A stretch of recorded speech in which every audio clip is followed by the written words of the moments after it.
Ladies and gentlemen, boys and girls, welcome to the main event.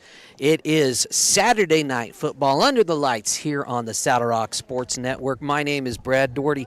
I am joined here by Jeremy Lucero. Jeremy, how you doing this evening, sir? I'm doing great. How about you? Man, this is fantastic. This is the third game of the night here for us in Primero. We had a JV, then a varsity game, both won by the Primero Bulldogs.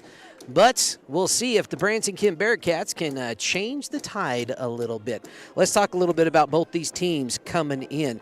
Both are ranked high enough to make the playoffs if we played today. Branson coming in currently at number 13 with a 5-2 record, sitting at 5-1.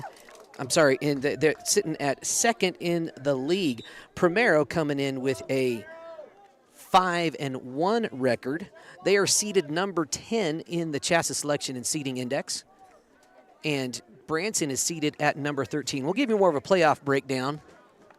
We are getting ready to kick it off. Yeah, so the Primero the Branson Bearcats actually got the coin toss and they elected to receive. So we will be having the kickoff here shortly. Coulter Cranston is back deep to receive. Number 81, Kevin Acuna, is getting set to kick.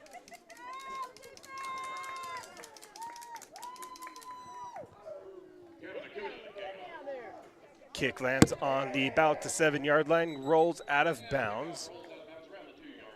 Penalty, illegal procedure on the play. Let's see what they opt to do. Yeah, when a ball rolls out of bounds, you can elect to have the team re-kick, or you can take it at the 25. It looks like they took it on the 25, so the Bearcat offense will be starting on the 25-yard line. Coulter Cranston is the lead back with Cooper Winner under the center. Handoff right up the middle. Coulter is met by a slew of Bulldogs for a very minimal gain of what looks to be maybe 1 yard on the play. It'll be second down and 14. I formation. Coulter takes the pitch. Or that's Will Doherty, excuse me. Will is met in the backfield. Ralston the Platte was there first. The rest of his teammates joined in on the tackle. It's going to be third down. They're giving him forward progress, a gain of about another yard. So it's going to be 3rd and 13. Ball is on the 26-yard line. Coulter Cranston is back in a split back formation. Penalty. It's going to be offsides on the Bulldogs. 5-yard penalty. It'll remain third down. Bulldogs have to get right at midfield to get the first down.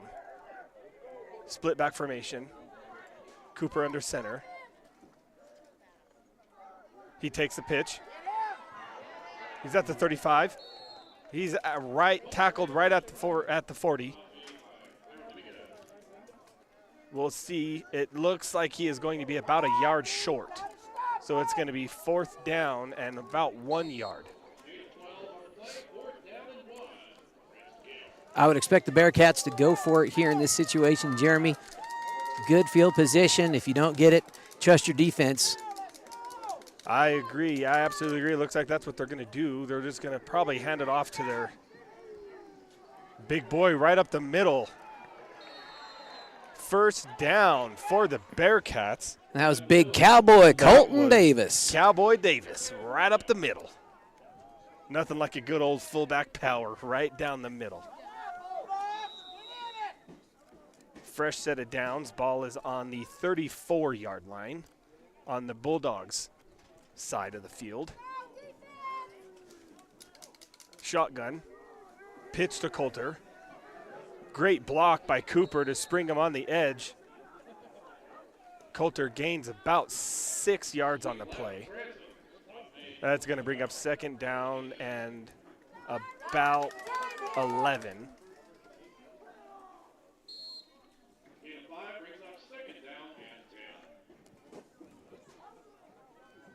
Ball is on the 29-yard line. Shotgun formation again. Coulter deep back. There's a wide receiver in motion. It's Will. Coulter takes the pitch, gets on the edge. He is tackled by Ralston LaPlatte.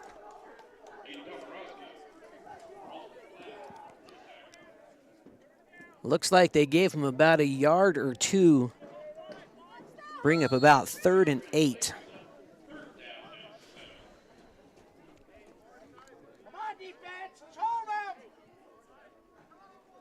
Will Doherty in the backfield this time. Cooper Winter under center, Cowboy and the fullback off the edge. Motions over.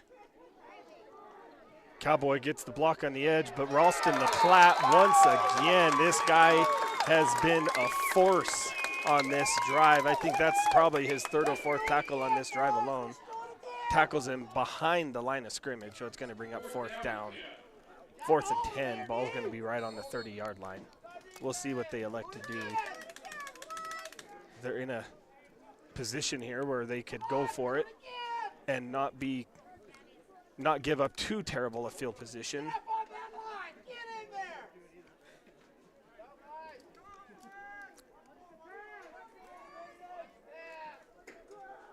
Coulter Cranston is in motion across the line. Looks like they are going to go for it. Cooper drops back to pass. He has a man deep, and that is incomplete. Brett Kendall there with the pass breakup. It looks like he got his hand in right at the last second. That was a great defensive play by Brett Kendall to get his hand in there. It looked like Coulter from here was going to secure that catch, but it's just, they play defense too, Brad. Good pass defense. Got to credit Primero. You know, they really have done their homework on the Branson Bearcats. Good quick defense, several TFLs on that series. Let's see what this high-octane Primero offense can do. Brett Kendall is back, quarterback. Takes the shotgun snap. He's going to take it right up the middle. He slips on the field and is met.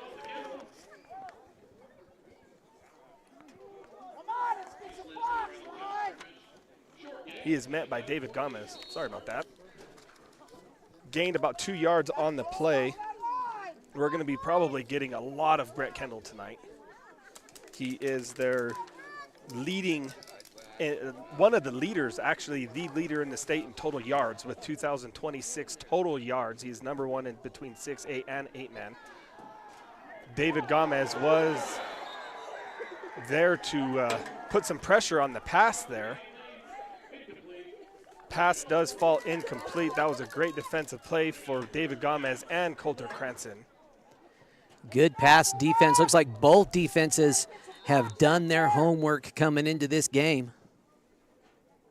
It's going to bring up a 3rd and long. They got to get all the way down to what looks to be about the 36-yard line for a 1st down. Ball is still on Primero's side of the field on the 31.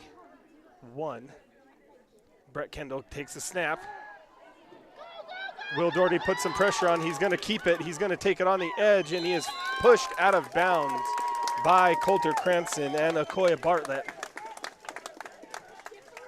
Brett did gain a handful of yards on that play. It's going to make the 4th down a little easier to obtain.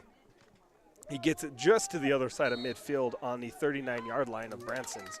That's going to bring up a 4th down and 3. You know, there's a lot of scouting that the Bearcats did this week, watching as much film as they could get their hands on, and basically knowing that Kendall is, as you said, one of the most effective weapons in 6-man football.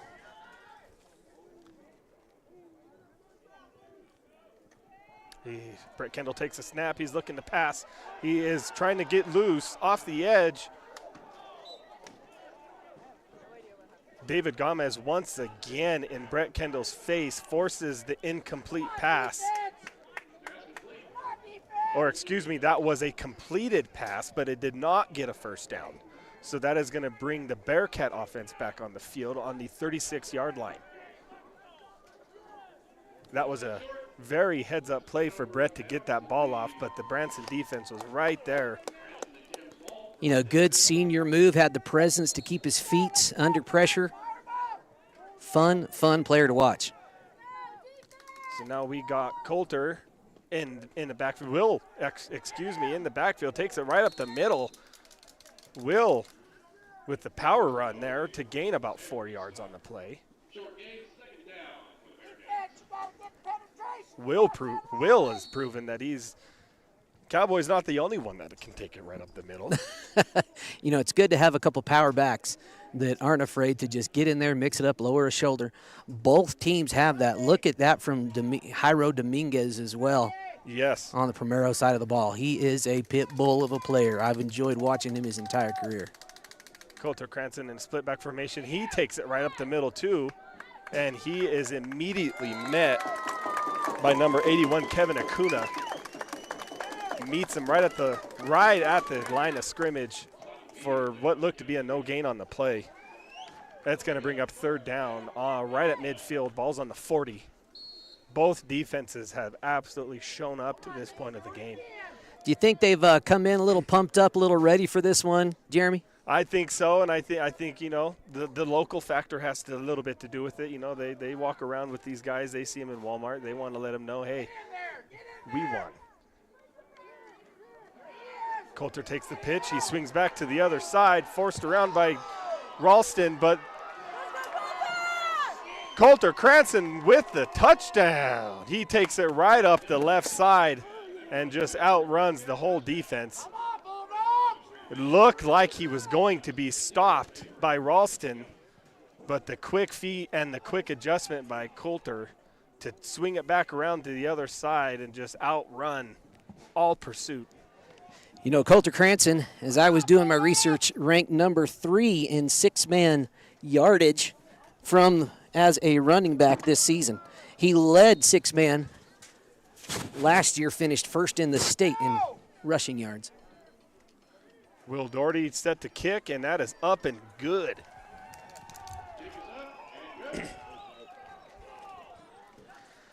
All right, your score with 3 minutes left is Bearcats up 8-0. We got a lot of football to play. We're going to take a quick break here on the Saddle Rock Sports Network. Trinidad State College is a great place to go to school because we have a small college community where you will feel like you belong. We have all the advantages of a small residential liberal arts college combined with career-focused programs like nursing, teacher education, cybersecurity, construction trades, and many more. If you choose Trinidad State, you are making a smart decision. And I was telling the girls earlier, as long as my ears or fingertips are warm, I'm fine.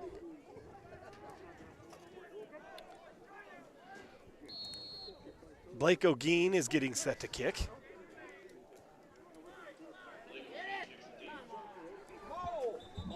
That ball does roll out of bounds just at the 2-yard line. He almost got it through the end zone. That is going to be an illegal procedure on the play, and we'll see if they want him to re-kick it or if they're going to take it at the 25. They're walking back, so it looks like they're going to have him re-kick it again. You know, that's not a surprise. You know, from the receiving perspective, O'Gean has been a good kicker, but not a powerful enough kicker really to send it into the end zone on a consistent basis. So, you know, if you've done your homework, you know that might be the better strategic play. Yes. And it looks like they're going to give Marcus Hahn another chance to try to do something with this kick, and he's going to. He's going to fall right into it, and he catches it. He's at the 30, and he is met by Will Doherty. Will Doherty and Tavin Watkins. Marcus Hahn gets the ball, took it to the 30-yard line. So they did gain about an extra 6 yards compared to what they would have gotten if they would have taken the penalty. So they did get the field advantage.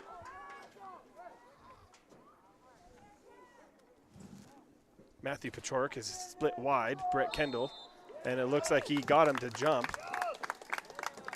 Well, we'll see who it was. Sideline judge Robbie Parker on the far sideline, looking there to Koya Bartlett saying, yep, it was you. Yep. Bartlett trying to say, no, I was drawn. Yep. Okoye just a little too eager on that one. Same formation.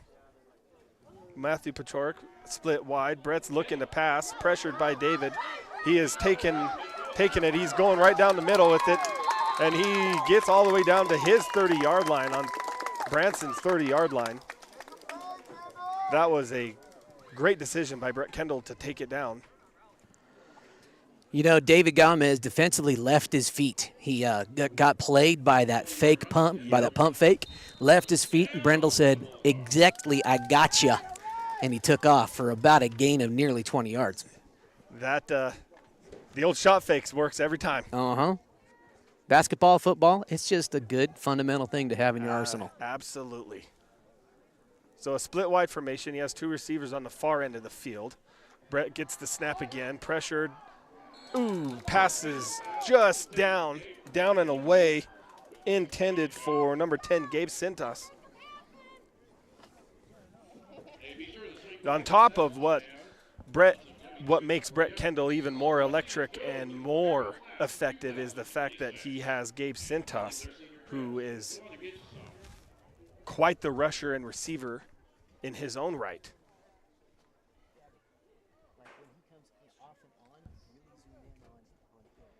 Gabe has 16 receiving touchdowns on the year. He is definitely a threat to catch the ball, and he also has been known to run it a few times, mainly on the receiving end. Brett's going to take the pitch. He gets it outside. He's looking to pass. He has Gabe deep down the field, and that is a touchdown for Gabe Cintas.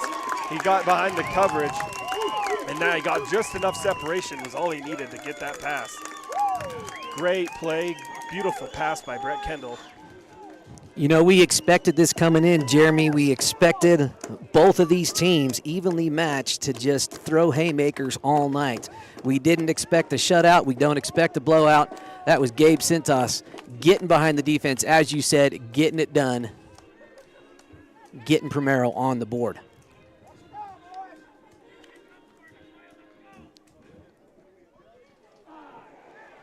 The extra point falls incomplete. They may have gotten a finger on it. It looked like it may have gotten tipped a little bit. All right, after that touchdown, your score is now 6-8. Bulldogs down by 2 to the Bearcats. We're going to hear from another one of our sponsors.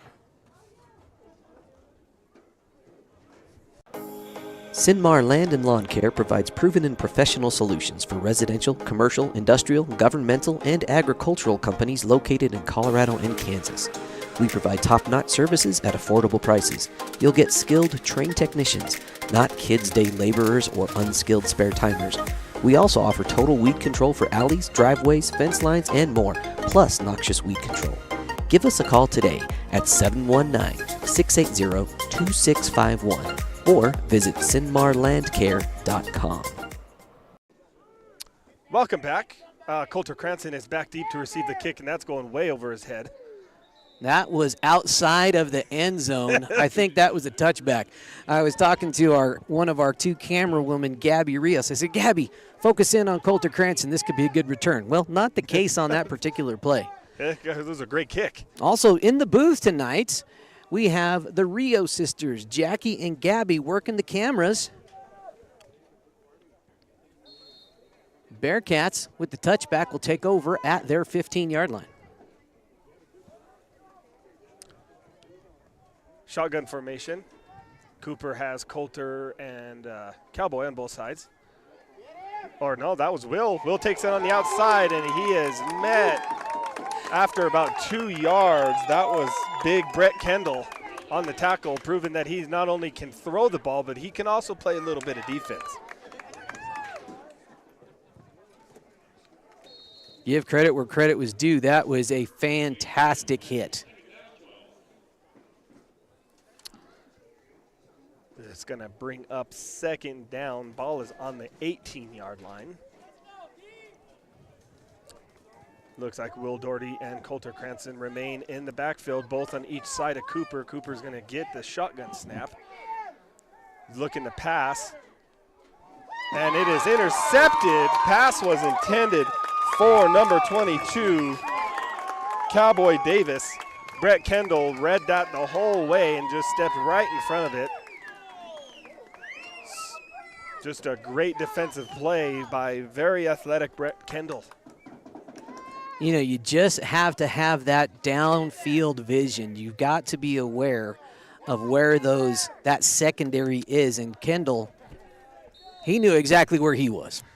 Yes, he did. I don't think Cooper saw Brett at all when he threw that ball, and Brett was reading his eyes the whole time. So the Bulldog offense is going to come on the field. 2 wide receivers to each side. And it's a false start by number 32, Matthew Pachorik. Getting a little too eager. He saw something that he probably liked. You know, as difficult as you're on that one of those wide out guys, you just got to look in and watch the ball. You can't trust the count. Maybe he got drawn by his defender a little bit. Brett Kendall takes a snap. He's looking to pass Matthew Pachorik. Tackled on the play by Will Doherty. Cooper Winter. Matthew Pachorik gets his penalty yardage back and then some. Ball's going to be placed at the 15-yard line.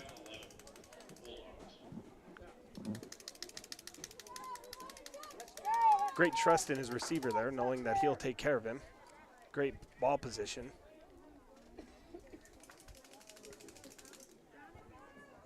Going to bring up second down. Same formation, Matthew Pachorik and number 15, Deshaun Sanchez, both out wide. Takes the snap.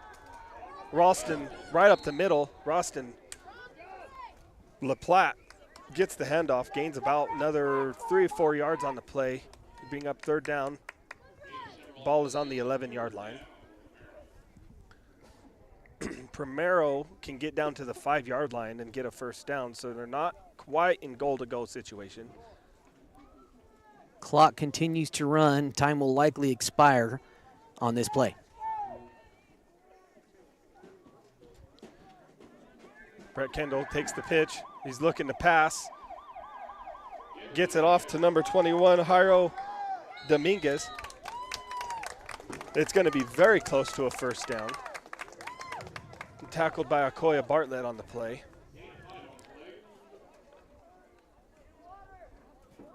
I think they're trying to figure out how close that is going to be the end of the first quarter with your score, Branson 8, Bulldogs 6. Wright Tires is your one-stop shop for fuel and tires in Kim, Colorado. Located on Highway 160, Wright Tires has diesel and unleaded fuel available 24 hours a day. If you need a quick tire fix or a set of new tires, they'll get you what you need. Family owned and operated, they know that when our school and community thrives, we all thrive. Wright Tires is proud to support the Kim Branson Mustangs and this student broadcast. Welcome back, folks. Getting here into the second quarter, that was what we expected to see. Both offenses having a lot of fun. Primero is able to move the ball. The Bearcats doing a decent job pressuring Kendall. He's only exploded for one big run, but when he's been under pressure, he has performed well in terms of finding the open man, getting complete passes. Absolutely. Even when he looks like he is uncomfortable, he is not. So that is going to be a fourth down. Takes the handoff. Ooh. And we got another false start by the Bulldogs. The alley was there, but they blew it because they jumped a little too soon. Refs blew their whistle. That's going to move them back 5 yards. So this fourth down is not going to be quite as easy as they thought it was going to be. It's going to be 4th down and about 6 or 7 yards. They are going to go back into the regular shotgun formation with 3 wide receivers out wide. Brett Kendall back deep. He takes the pitch. He's looking to pass. Pressured immediately by David. Keeps his feet. Now he's tucking it. He's going to run. He's going to try to get it. He's met by Coulter Cranston. And he is not going to get it. That is going to be a turnover on downs. Brett man, he tried. He tried, but he is met by the Okoye Bartlett and company on that 4th down play. You know, 2 times we've seen Kendall sneak out of what would be a near tackle for loss, and he's able to stay on his feet. Just headsy, smart play by the senior. Absolutely. Bearcat offense is on the field now. Shotgun formation. Coulter Cranston back deep. Cooper pitches it to Coulter. He takes it up the right side. Gain of about 1 yard on the play. 2nd down. Come on, let's get it back, defense. Coulter Cranston's going to remain in the backfield. Shotgun formation. Come on, let's go. Cooper with the handoff to Coulter, takes it up the right side again. Ralston LaPlatte. Watch it on the outside, boy. Ralston LaPlatte and Kalian Sanford in on the tackle on that play. Coulter gained about 5 yards on the play, so that's going to bring up 3rd down and about 10. Ball is on the 15-yard line. Coulter's going to stay in the backfield again. Cooper is actually going to be under center for this play. Takes the pitch. Coulter gets the pitch. He's going up the left side. He's met. He keeps his feet, keeps his balance, and he is knocked out of bounds by number 21, Jairo Dominguez. Coulter gained about another maybe 4 yards on the play, 3 yards maybe. That's going to bring up 4th down.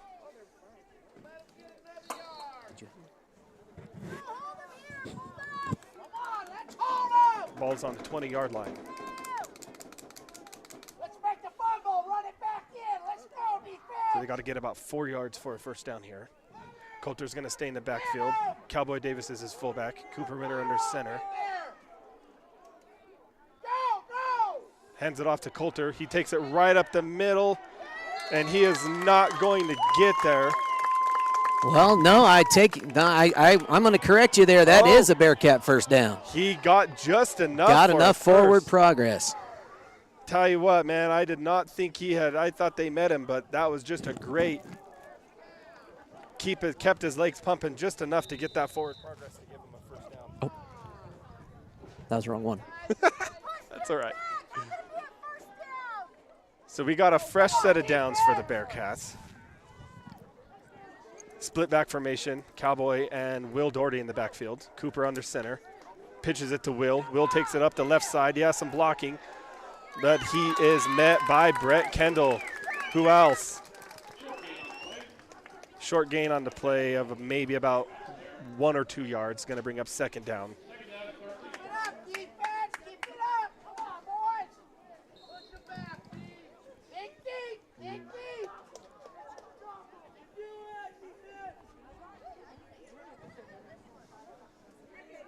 If Branson can sustain these slow running plays, gaining 4 or 5 yards every single time, we'll see how effective this defense is going to be come later in the game.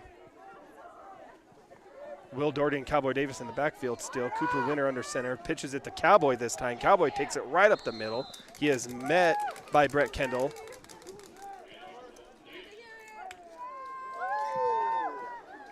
That's going to bring up 3rd down. Ball's going to be right on the 29-yard line.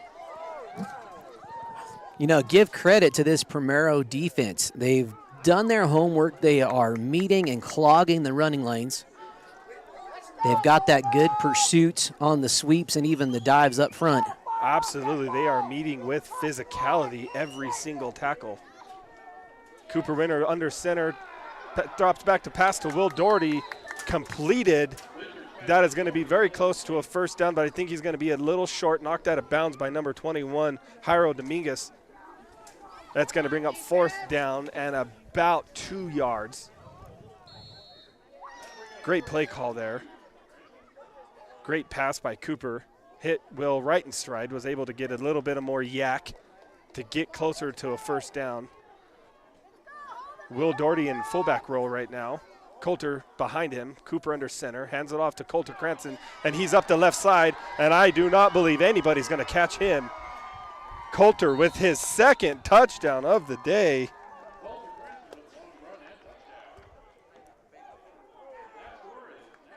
That's going to make your score 14-6. That hole opened up very well. Great lead block there by Will. Great play call.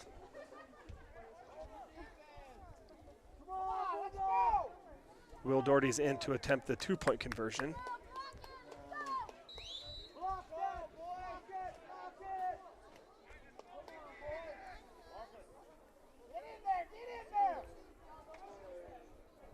Kick is up, and it's wide right, excuse me. No good. That's going to keep your score 14-6.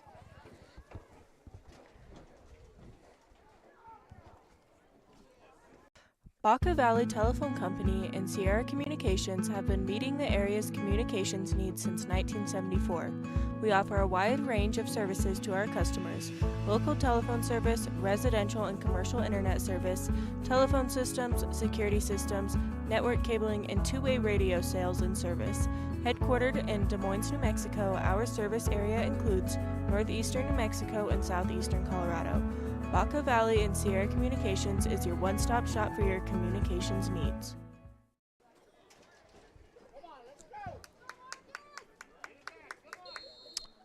Blake O'Gean getting set to kick. Marcus Hahn back deep to receive. He's going to kick it a little short.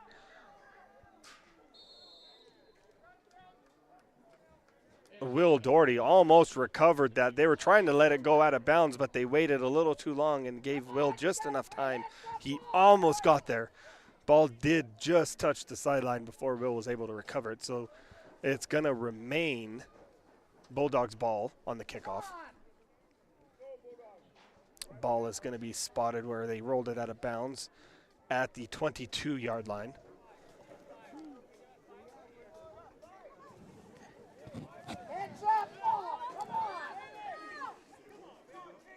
Had a little technical difficulty there with our scoreboard. Had to make sure the numbers are ended up where they are. It's always fun debuting a new little piece of tech. And looks like we have a timeout. Timeout on the Bulldogs.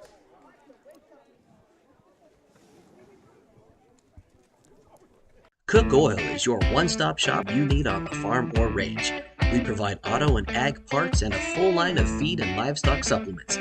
And we can handle your bulk fuel and propane delivery needs.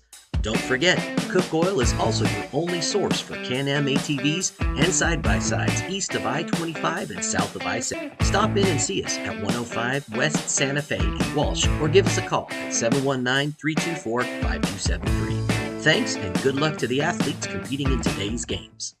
They were trying to let the ball roll out of. Here we go, a little inside baseball there, folks. Always interesting to try and assess what was going on, a little technical stuff. Working on a cheeseburger here in the booth. Cheeseburger in paradise here in the Saddle Rock Sports Network media booth. Only the best of combinations for Saddle Rock Sports. Jackie Rio says, this isn't paradise, it's kind of cold. This is football weather. Brett Kendall under center. Has Matthew Pachork in the backfield. Ralston LaPlatte, excuse me. He takes the handoff right up the middle. He breaks a few tackles, and he is not going to be caught from behind. Brett Kendall making sure Brett Kendall with the block there right at the last minute to make sure that David Gomez couldn't catch Ralston from behind. And Ralston just took that to the house. That's going to make your score 12-14. Ralston broke a couple of tackles in the backfield and just had enough blocking to make sure that that sprung him.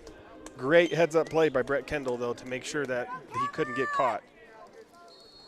You know, that's a fun thing with both of these squads. They've got weapons. It's not just a one-man show, although, yes, you could say stat-wise, Kendall is a leader. Yes, stat-wise, Coulter Cranston is a leader. But this is what we wanted tonight. We wanted a back-and-forth battle, and so far, we got it. Oh, absolutely. Just like the general store mercantiles of the Wild West, Diamond W Mercantile strives to stock everything our customers need for a simple life. From tack to homemade towels and housewares to locally grown meats, produce, and more. We offer grass-fed Mesa beef that was raised on the ranch right outside our door, and Watonga Cheese Company cheeses made in Perryton, Texas. And we're always adding something new. Come shop with us Monday through Friday, 9 to 4 at 14 West 3rd Street in La Junta. Welcome back to the game. After that very exciting one-play touchdown drive for the Bulldogs to bring it within 2, they are back now getting ready to kick it off to Coulter Cranston and the Bearcats. Come on, guys, heads up ball. Heads up ball.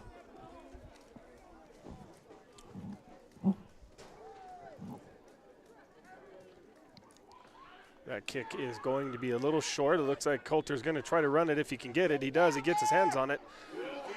He has some great blocking out front. He's going up the sideline. He's at the 20. He's at the 10. Touchdown. And just like that, we have a one-play drive and a kick return for a touchdown. If you came here for touchdowns, you came to the right place. I like it. Tell you what, this could be one of the higher scoring games that we've seen. A couple of weeks ago when Branson went to Sierra Grande, the final score in that one was 55-48. It was to quote my good friend Adam Sparandillo, a slobber knocker. We are looking at another slobber knocker in the making here, Jeremy. Absolutely. I love the shout out to Adam. Fallow Cheesehead. Will Doherty getting set to kick the 2-point conversion. It's up and it's good. That is going to make your score 22-12.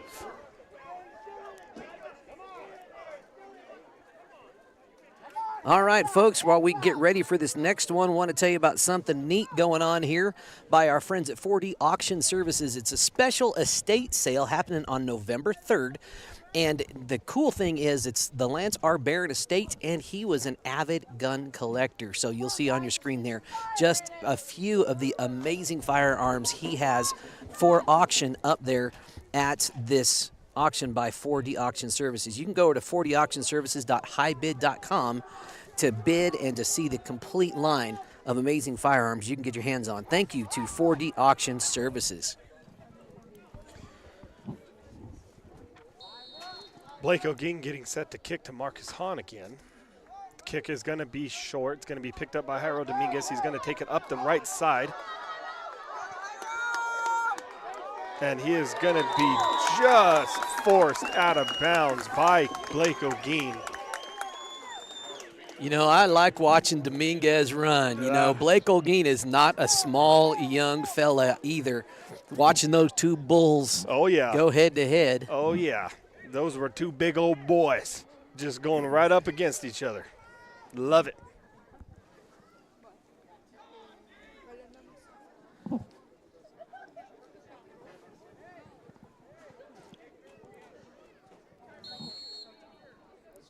Ball's at the 39-yard line. Bulldogs have the ball.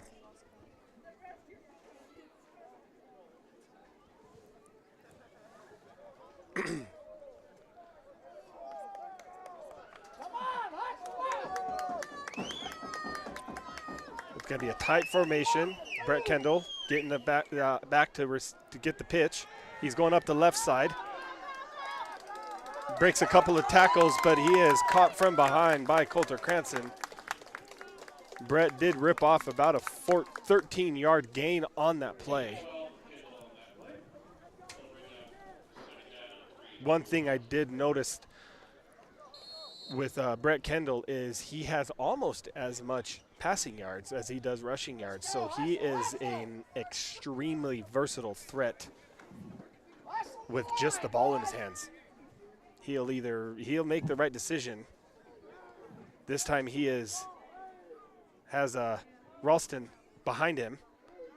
Ralston's gonna take it right up the middle, but he is met upon arrival by Coulter Cranston for a no gain on the play. That's gonna be 3rd down.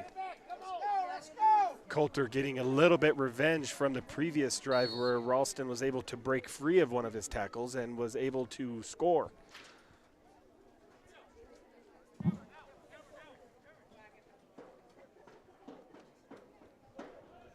on, offense, hustle up!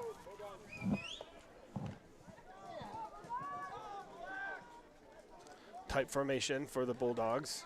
Brett Kendall is the back in the backfield. Gabe Cintas is out wide. Brett's looking to pass for none other than Gabe. He has him. Gabe Cintas with the touchdown on the play. Was able to get behind the defense once again, and if it's not Brett Kendall scoring, it's Gabe. These two very high-powered offenses are putting on quite the show. First touchdown of the night for Cintas, or did he have a touchdown earlier? Second. Second. I remembered it was a big play. Wasn't sure if they threw the hands then. They did.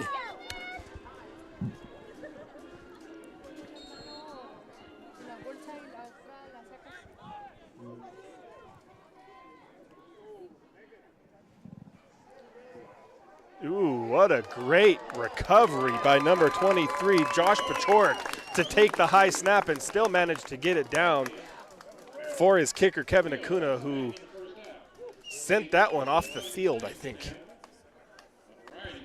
That's going to make your score 22-20. Stay tough, stay tough. Stay tough, Bulldogs. Got it, dig down. Right Tires is your one-stop shop for fuel and tires in Kim, Colorado. Located on Highway 160, Right Tires has diesel and unleaded fuel available 24 hours a day. If you need a quick tire fix or a set of new tires, they'll get you what you need. Family owned and operated, they know that when our school and community thrives, we all thrive. Right Tires is proud to support the Kim Branson Mustangs and this student broadcast. Welcome back to Saddle Rock Sports. On this beautiful cold night. Coulter Cranston is back deep to receive the kick.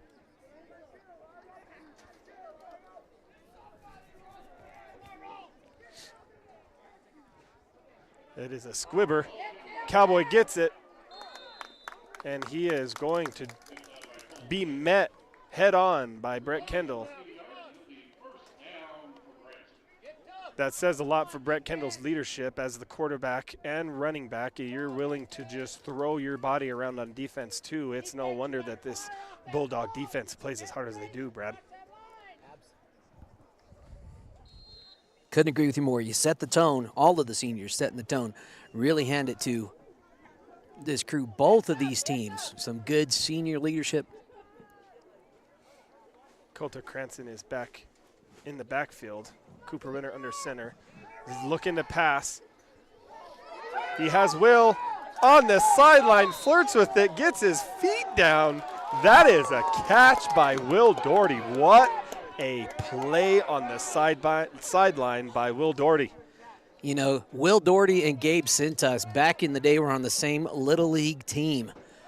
And so it was fun to watch those two young men grow. That was about when they were maybe 7th graders, maybe 6th graders. So, you know, Gabe gets a couple big passes. Will says, hey, I can do that too. Will, absolutely. A lot of fun.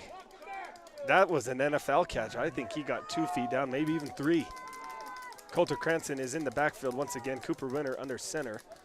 Joggles the snap, gets it off to Coulter, takes it right up the middle, and that's going to be a 4th touchdown for Coulter Cranston.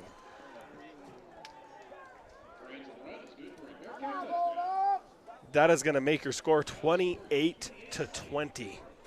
Slobber knocker alert. Slobber knocker alert. Absolutely. Had a great lead block on that play to spring in free, and he read it the correct, went left or went right. And the extra point is blocked by Ralston LaPlatte. That's going to keep your score 28-20. All right, in this break here, I want to mention another one of our sponsors, Coach Traegon Marquez. I call him Coach because he's the coach of the Grenada Bobcat football and basketball teams. So he is not only, in addition to being a great coach in the community, he's a rep for New York Life Insurance and Investment Products. So if you're looking to protect your family against an unforeseen circumstance, or if you want to proactively plan for the future, you can give Coach Traegon a call at 719-940-5030, or look him up stop by his office, 122 North Main Street, Suite 306 in Lamar. Thanks, Coach Traegon, for being one of our sponsors here on the Saddle Rock Sports Network. Thanks, Coach.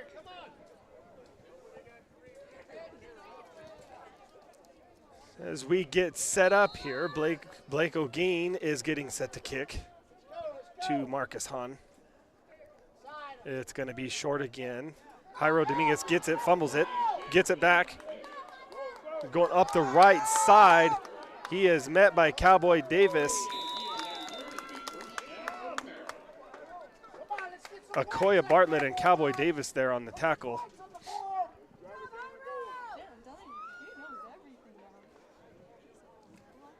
Going to bring your Bulldog offense on the field on what looks to be about the 33-yard line.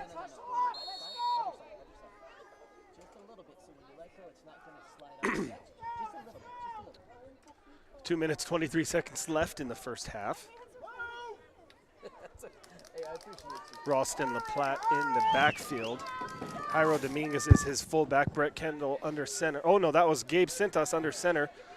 Ralston is met in the backfield by Cooper Winter, saying, Brett Kendall's not the only quarterback that's willing to get in the mix. Great defensive play by the Bulldogs. Great play call there by Coach Clint Winter. Sent the blitz right at the right time. It's going to make the second down be about 14 maybe, or 19? 19 yards. Yeah, thank you, Brad. Got split wide. Oh, look who it is. Gabe Sintas out. Will staying home, making sure Brett can't escape, but he goes up the left side. Got a great block to spring him free. Jairo Dominguez takes the pitch, and he rumbles for a first down. So not very often, but I'd love to see a big fullback get a little bit of credit. Oh, there is a flag on the play, folks. Flag, it looks like it did go against the Bulldogs. Repeat second down. Most likely a hold. Did you see the signal there, Jeremy? I did not. Timeout for the Bulldogs. We'll get you what that penalty was just right after we get back.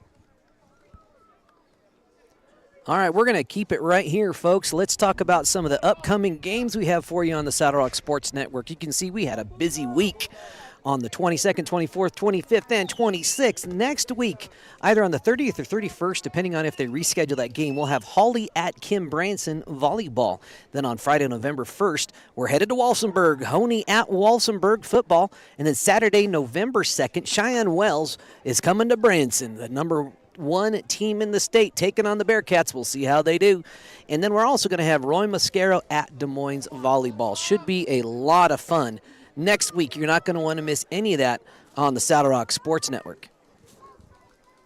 And the best way to make sure you catch it all is subscribe to our YouTube channel and follow us on Facebook. We always put our links and our schedule up there on Facebook for you to find, for you to stay up to date. Make sure you do both of those things. It helps us out, and it helps you stay up to date.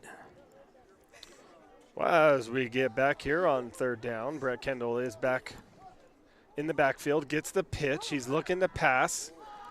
He has Gabe Cintas deep again, and that is knocked down by David Gomez. The local crowd is calling for pass interference, but that was just some good pass defense. It's going to be 4th and long. Absolutely. David Gomez played that ball perfectly, had eyes on the ball, and got his head around, was able to knock it down.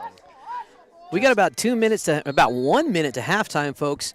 We're going to talk about postseason stuff. We've got rankings, we've got brackets, we've got some analyses. What does this particular game mean for both of these teams? Who's going to play who if they play today? What kind of movement there could be? We're going to break it all down for you at halftime, so make sure you stick around for that. Brett Kendall in the backfield once again. 4th down. He is going to punt it. Bearcats are not going to try to field it at all. That was the first punt of Primero's season. In preparing for this game and looking up stats, there was not a single punt recorded for Primero thus far this year. That's the first punt they have had to do this year. That is extremely impressive to accomplish that. You know, not only that, well, they've been in 4th down situations, obviously, as everybody has, but they've always run it. They like to fake punts with somebody as quick as Kendall. I was frankly surprised to see him going. I guess they were deep in their own territory. It is smart to kick it there. That and I bet you they played that very well. They didn't even send anybody back to receive that. We got Cooper taking the pitching it to Coulter. Coulter's taking it up the right side. He's going to be tackled by, guess who? Brett Kendall. 42 seconds. Bearcats do call a timeout. It's going to be 2nd down. See where they place the ball. I thought I moved it. Ball's going to be placed what looks to be on the 16-yard line.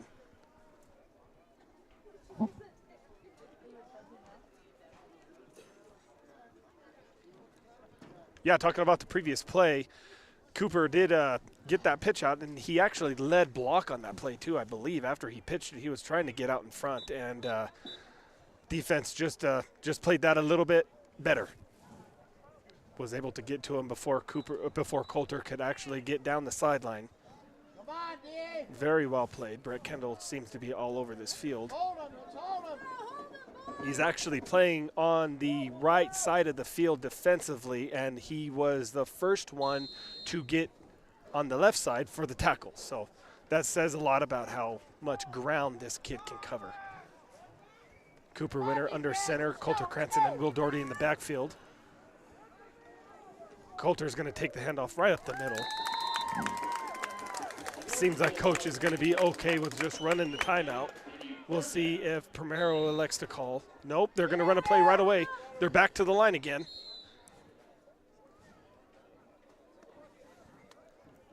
And they actually had an official timeout on that play because they did not have the correct down. So it's actually 4th down, not 3rd down. Clock is going to be stopped because it was an official timeout. So they're going to take their time getting to the line here, and I be very curious what they elect to do here. Looks like they're going to run a play. Coulter's going to take the handoff. He's looking to pass. Not there. He's taking it up the sideline, and he is pushed out of bounds by Brett Kendall and number 48, Kalian Sanford. So that's going to be a turnover on downs. It's going to be a turnover on downs, and Primero is actually going to have the ball with 19.5 seconds left. You know, with this offense, Jeremy, you can't just say, oh, it's only 19 seconds. Oh, yeah. They can score in 2, so. They have the ability to tie this game up. A score and a 2-point kick. Absolutely. I would not put it past him on this offense. Clint definitely has his hands full calling the defensive plays. Matthew Pachorik is split wide with Gabe Sintas, Brett Kendall back deep. Bet you can guess what play they're going to try to run here. Kendall's looking to pass. David Okoye's coming off the edge. They all stay home. Do not allow Brett to get any type of big gain on the play or pass. That was excellent pass coverage down the field. They had Gabe Sintas blanketed. They definitely are giving him more attention than on previous drives. They do not want to allow a touchdown right here. With 11 seconds left, it's going to be second down. He was pushed out of bounds, so the clock is not running. Ball is on the 20-yard line. Yes, the 20-yard line. Same formation, 3 wide receivers split out wide. Gabe on the lone receiver on the left. Brett Kendall's back deep. He's looking to pass. He is met in the backfield, but he gets it off the 1.5 seconds left. He did complete the pass to Kevin Acuna. When it looked like Kendall was going to be sacked in the backfield, he had the awareness to keep his eyes down the field and was able to get it off for a completion. This half is not dead. There's 1.5 seconds left in the half. Timeout on the Bulldogs. We're just going to keep it right here, folks. Just to let you know, full postseason analysis. Primero seated right now at number 10 on the Chassis Selection and Seating Index. Branson Kim at number 13 on the Selection and Seating Index. We're going to talk about what a win or a loss means for either team in potential movement up and down the bracket and who that means they could face and all the fun implications there. Welcome. One last play. Your coach, what do you do, Jeremy? I'm throwing it to Gabe Sintas, or if I'm Brett, I don't know. They are looking to pass to him.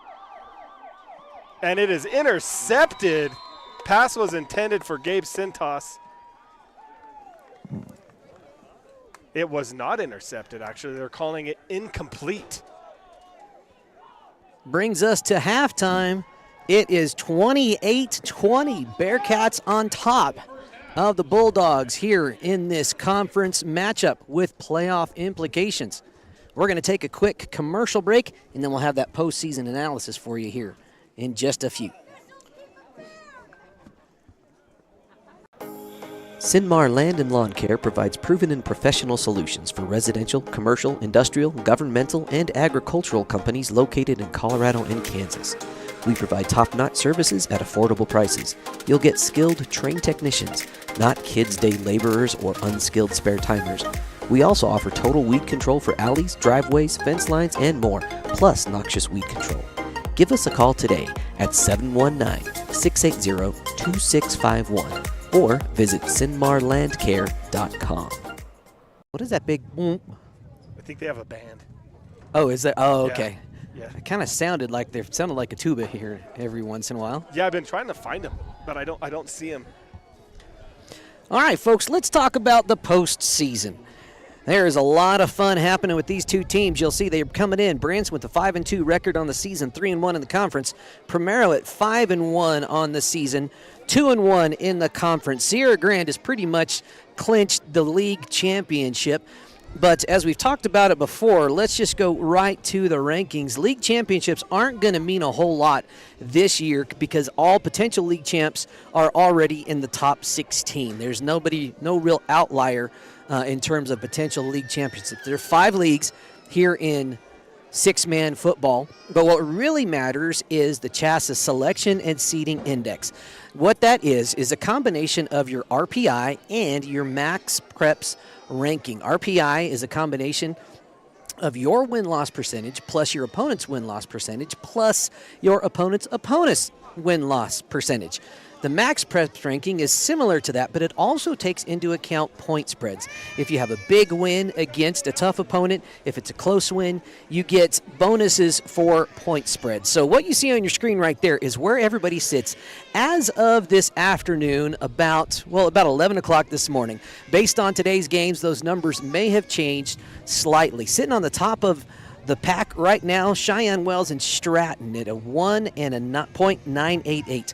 What those numbers represent are the combination of the RPI and the Max Preps ranking. So that is the number that Chassa is going to use, and you'll see the spreads there. Stratton and Cheyenne Wells sitting on top at number 1 and 2. Sierra Grande and Otis at .82, .81, and then right behind them, Idalia at .814. So there could be a little movement in those 3, 4, 5 spots, maybe number 6 with Grenada at .80. Caliche, and I don't see anybody breaking into that top 6. Caliche and Fleming almost at a dead tie, and a Rickery right there as well, .71, .70, and .70 at the 7, 8, 9 spot. Here we get to our local stuff. You'll see Primero at a .69, Hanover at .687, Eads at .65, Branson Kim .64 for the 10, 11, and 12, 13 spots. So what could this mean in terms of movement? A win for Branson here would increase their win percentage to 6 and 2 and take Primero down to 5 and 2. And your individual win-loss record is the statistically most important thing in these calculations. So what could that mean? That might mean Primero could drop to 11. Branson might go up to 12. I don't see them bumping all the way up to 11 or 10. There could be a little movement down for Primero, a little movement up for Branson. You'll see there's some teams there on the bubble, some teams in the hunt. Kiowa was outside of playoffs before today. After their win yesterday, they bumped into the number 16 spot. What does that mean for who plays who? If they were to play today, here is what the playoff bracket would look like in 6-man. The way it works is the top 8 teams in that selection and seeding index get to host the first round games. So then positions 9 through 16 are on the road. So there you got it, folks. Cheyenne Wells would square off against Kiowa, Fleming against Arickaree, Otis would host Kim Branson, Idalia would host Eads, Prairie would get to travel to Stratton, Primero would go to Caliche, Sierra Grande would take on Chirac, and Grenada would take on Hanover. Now let's talk about the ups and downs and what this could potentially do. Let's say Branson moves up into the 12 spot. They would go then and play the number 5. Right below them on the bracket, you'll see they would bump where Eads is, and they would play Idalia. What happens if Primero drops to number 9? Well, they would kind of flip to the other side of the bracket there. Or say they drop to number to 11 rather. They would go below them in the bracket in the bottom right, and they could take on Grenada. Here is where it gets interesting for the Bearcats.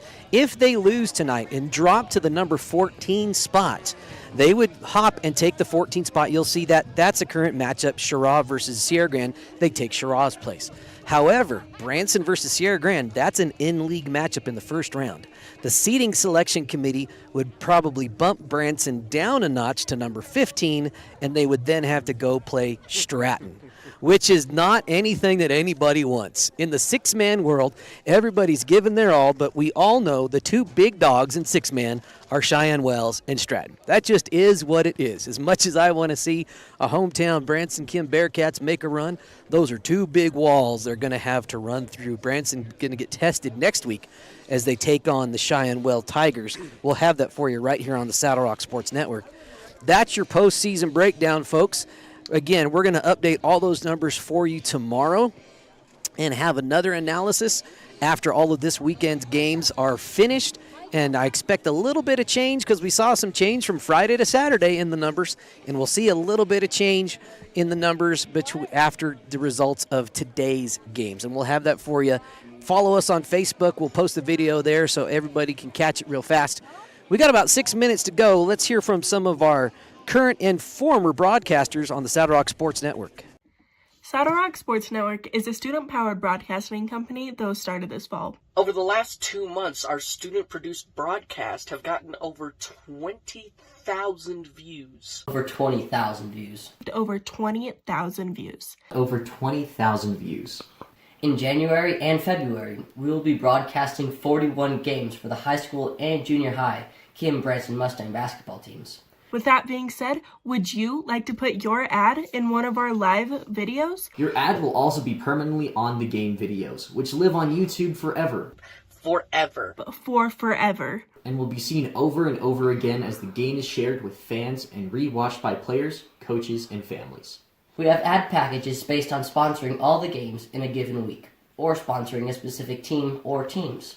Weekly ad packages start at 1 week between 8 and 12 games for $200 and go up to all 41 games for $800.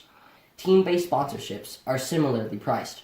Each package includes your logo on screen during gameplay and a commercial that gets aired during timeouts and halftimes of your sponsored games. Another way Saddle Rock Sports Network is helping schools is that they give 20% of ad revenue back to a school group of your choice. Whether that be, for example, the senior class, junior class, FFA, theater, whatever you want. To reserve your sponsorship, click on the link to the order form in this post, or you can visit SaddleRockSolutions.com. SaddleRockSolutions.com. SaddleRockSolutions.com. SaddleRockSolutions.com for more information. But it's fun. It's been a real neat thing to dive into. It's a lot better than the equipment.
CynMar Land and Lawn Care provides proven and professional solutions for residential, commercial, industrial, governmental, and agricultural companies located in Colorado and Kansas. We provide top-notch services at affordable prices. You'll get skilled, trained technicians, not kids' day laborers or unskilled spare-timers. We also offer total weed control for alleys, driveways, fence lines, and more, plus noxious weed control. Give us a call today at 719-680-2651 or visit CynMarLandCare.com. Just like the general store mercantiles of the Wild West, Diamond W Mercantile strives to stock everything our customers need for a simple life. From tack to homemade towels and housewares to locally grown meats, produce, and more. We offer grass-fed Mesa beef that was raised on the ranch right outside our door and Watonga Cheese Company cheeses made in Perryton, Texas. And we're always adding something new. Come shop with us Monday through Friday, 9 to 4 at 14 West 3rd Street in La Junta.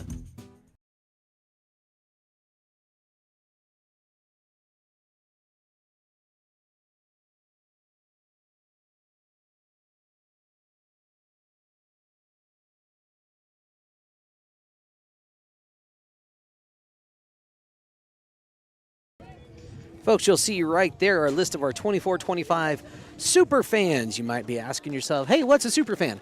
Well, super fans are folks that just individuals that don't necessarily have a business that they want to promote or advertise, but they want to financially contribute to what we're doing on the Saddle Rock Sports Network. And you saw and listened to some of our current and former broadcasters about what we do and why we do, and they're all paid for their time. Jackie and Gabby Rios and Jeremy Lucero also getting paid for their time out here on a cold November evening.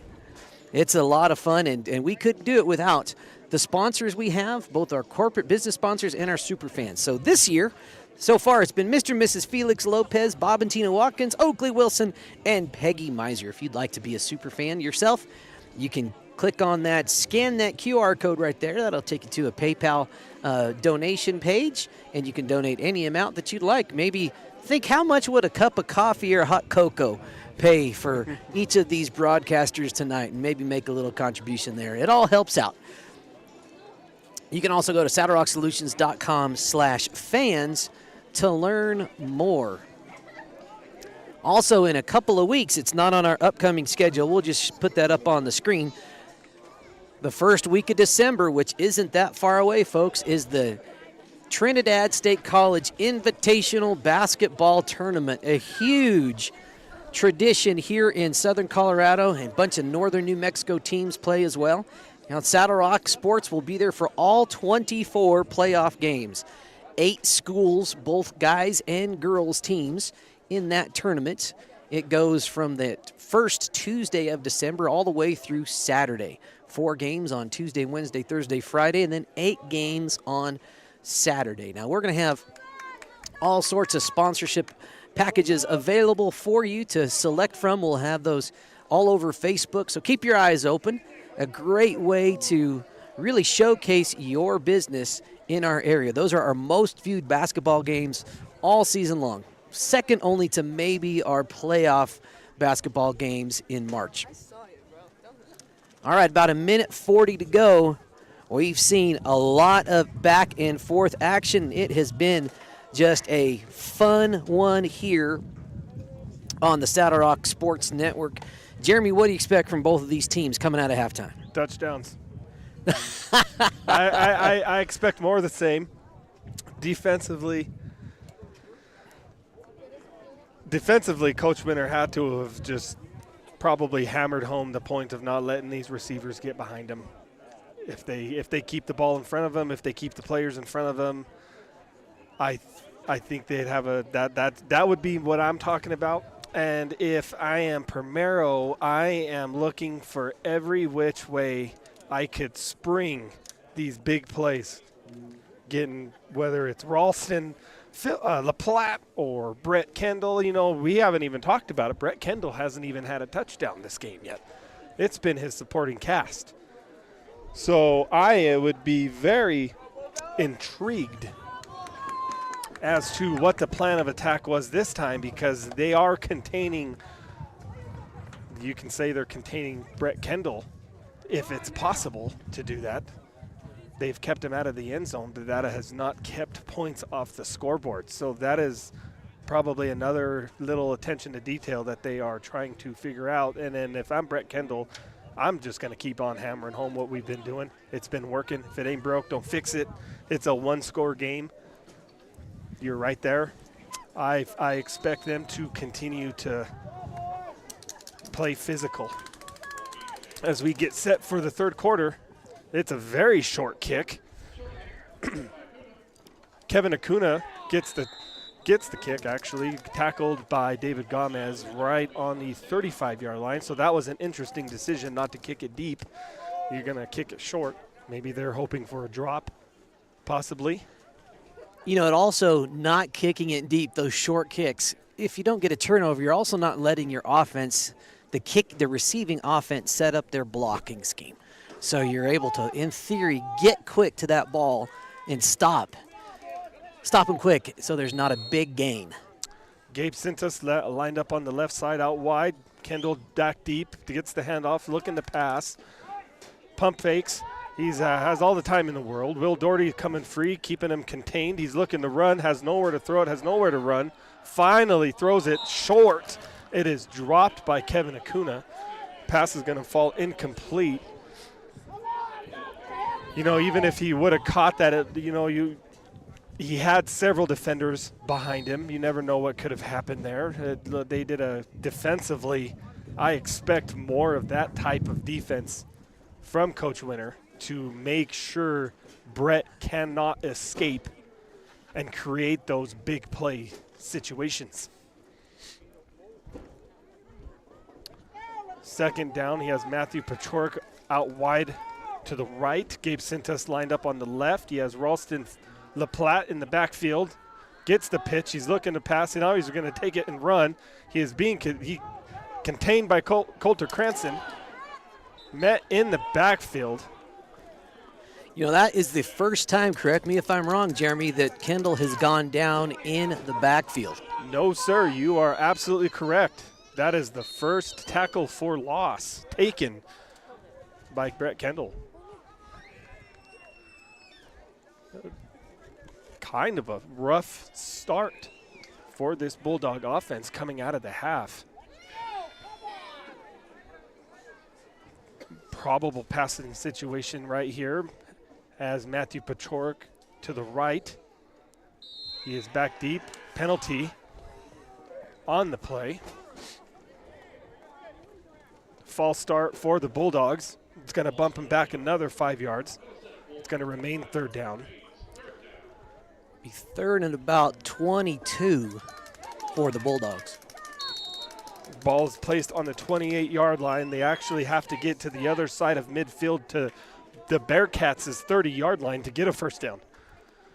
Matthew Pachork wide. He comes in. Pitch to Brett Kendall. He's taking it up the left side. Great block by Jairo Dominguez. And Brett Kendall showing off all he needs is a little bit of daylight, and he has an explosive run right up the middle. And just like that, it is going to be fourth down and 1 yard. You know, you can't ever count out a quick athletic player, and that was true right there. It was third and 22.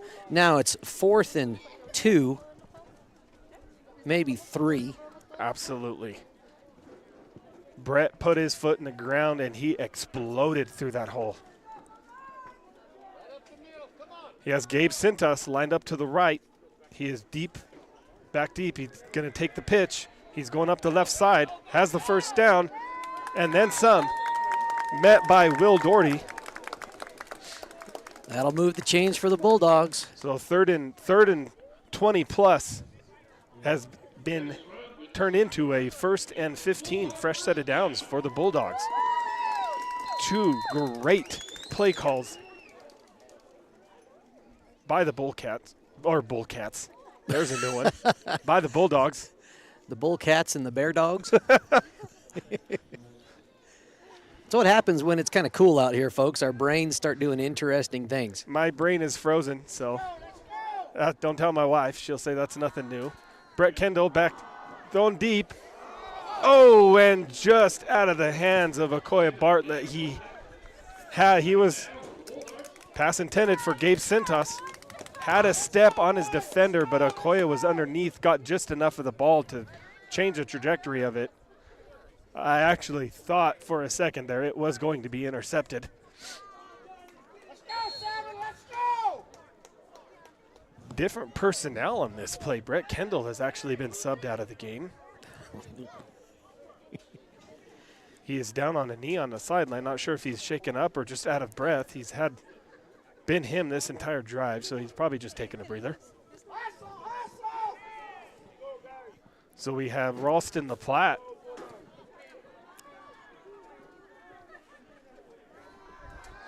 Marcus Hahn actually takes the play, takes the handoff. Goes right up the middle, gains about maybe 3 yards on the play. Brett Kendall still on the sideline with his helmet off. Let's go, let's go! It's going to bring up third down and long.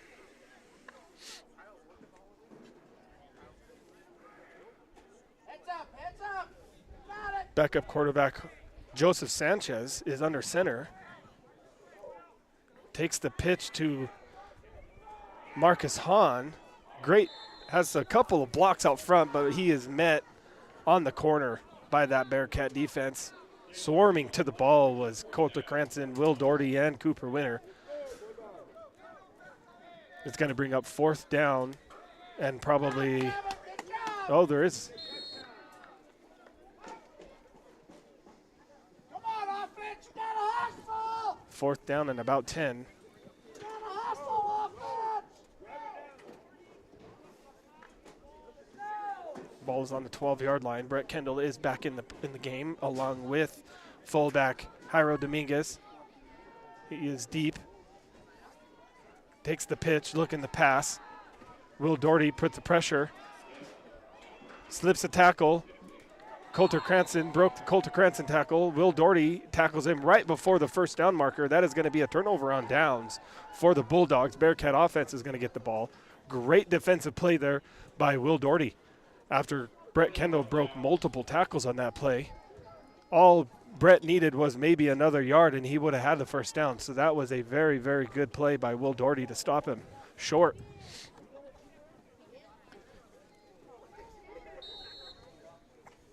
Bearcat offense is on the field. Ball's placed on the 12-yard line.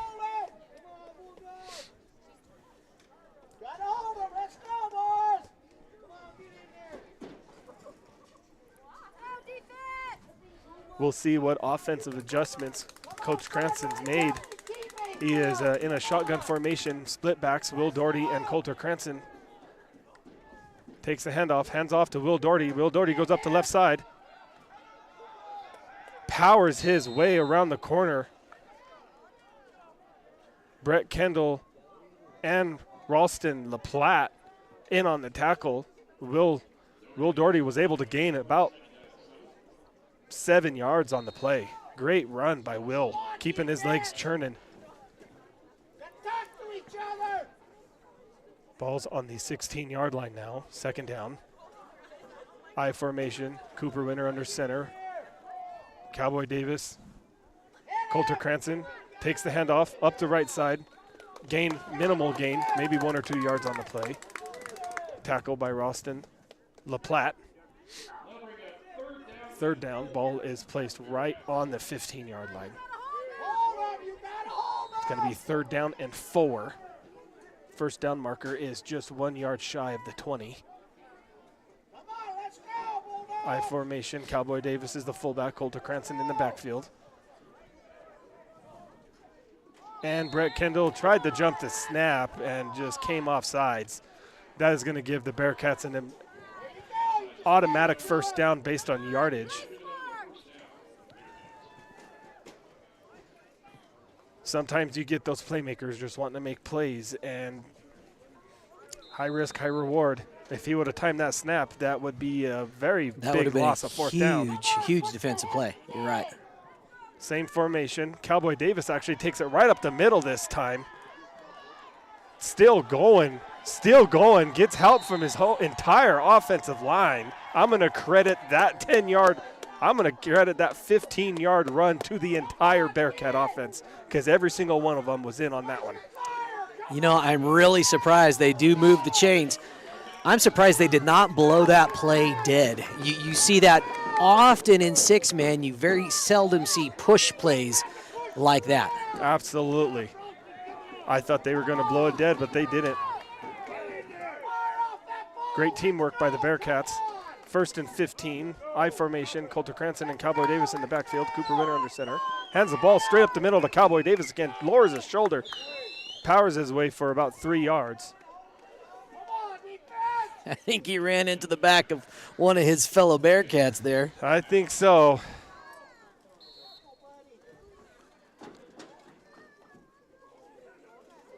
Cowboy lowered that shoulder, and it didn't matter who was going to be in front of him on that one. Same formation again. They're maintaining this I power formation with fullback Cowboy and Coulter. He's going to pitch it this time to Coulter. He's going to go up the right side, met in the backfield, slips a couple of tackles, tackled forward by Ralston LaPlatte. It did gain about 4 or 5 yards on the play, so that's going to bring up 3rd and long. Not quite long. 3rd and 6, 7 yards. Ball is on the 29-yard line. 3 minutes left in this 3rd quarter. They're staying in this powerful formation, this I power. Same players in the backfield. Coulter takes it right up the middle, goes down the right side, has a little bit and he fumbles the ball, and it is recovered by Ralston LaPlatte. Heads up play by the Bearcat, or by the Bulldog defense to knock that ball. There was some laundry on the field, may have been a hold. If it's a hold, I'm sure they are going to decline the penalty. It looks like they are declining it. There is a hold penalty on the Bearcats. It's going to be declined, so that ball is going to stay with the Bulldogs. Just a change of field positions. The Bulldogs had their turnover on downs on this same opposite side of the field, though. So just a very long punt. Now the Bulldogs are showing the I-power formation with Ralston LaPlatte in the backfield. He's going to take it right up the middle. Flag on the play. He is pulled down by Cowboy Davis. Great defensive play by Cowboy Davis, because if he would have slipped that tackle from Cowboy, he had a lot of daylight in front of him. The penalty is going to go against the Bearcats. Chop block, low block on the Bearcat defense. So that's going to give the Bulldogs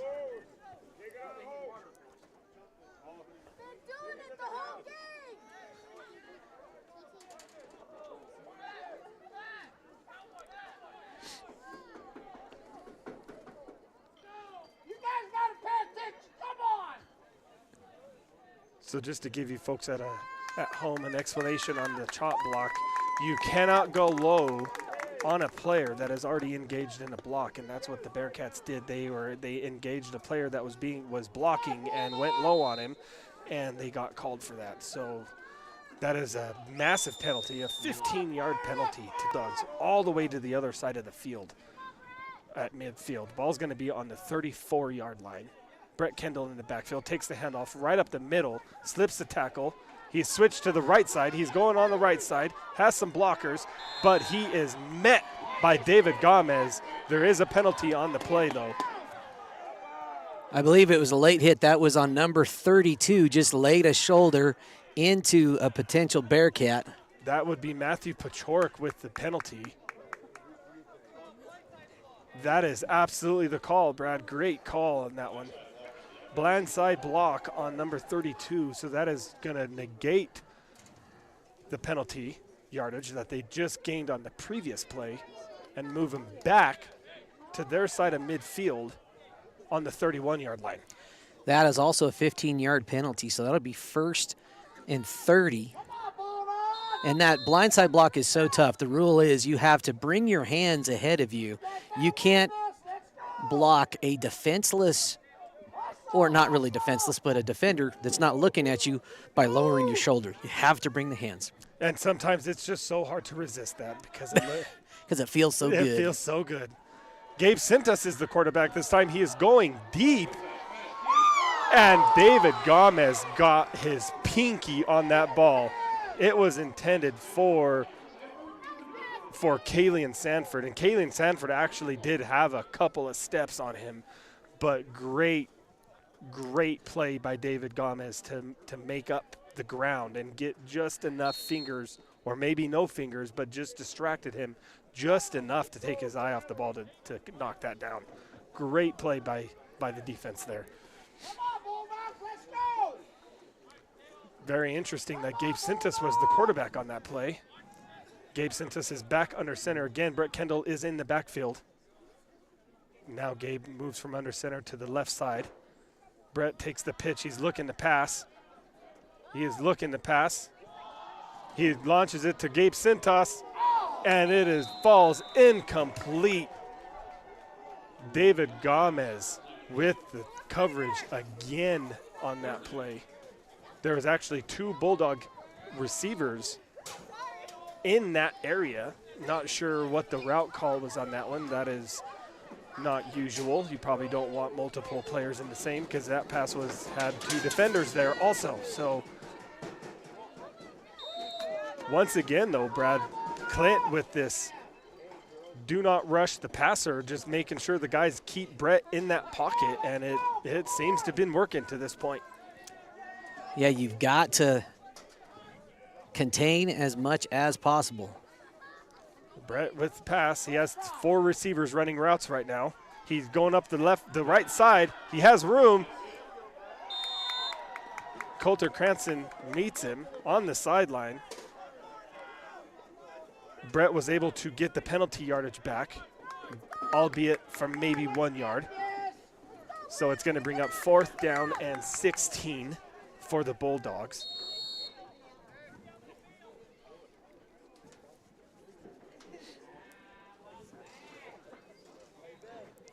just like my kids, Brad. If you give Brett Kendall an inch, he's going to take a mile. Spoken as a dad of 2 young daughters, I tell you what. Not sure if they're going to punt it. Branson is not back to receive a punt. They're going to pass it. He launches it downfield to Gabe Cintas, and once again, David Gomez with the coverage on the play. Bulldog fans here are looking for a penalty on the play. They are not going to get one.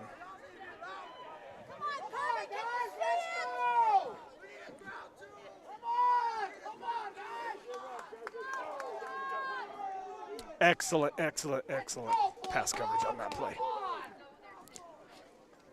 Not much more you can say.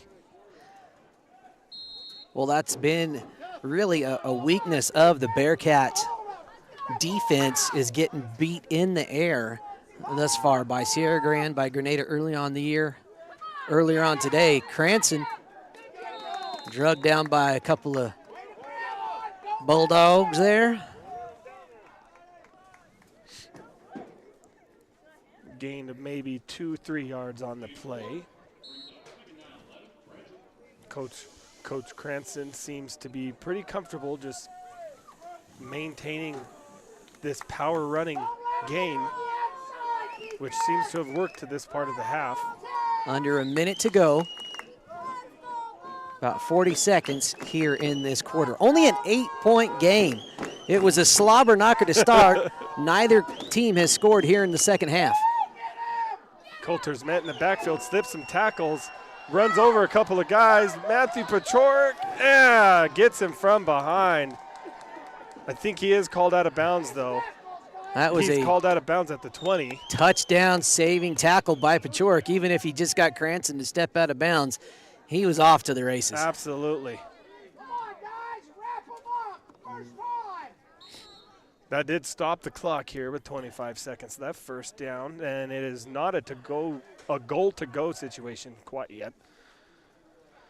Bearcats can actually get a first down. The ball's on the 20-yard line. They can get to the 5-yard line and get a first down.